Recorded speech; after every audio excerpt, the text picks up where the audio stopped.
filler text or dummy text or greeking. Okay? Ito yung pang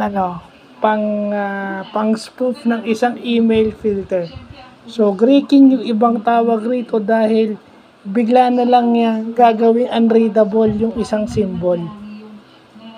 Bigla na lang yung babaguhin yung sinasabing greeking eh. Kasi yung greeking daw is parang yung Greek symbols na mahirap basahin. So, yun yung greeking.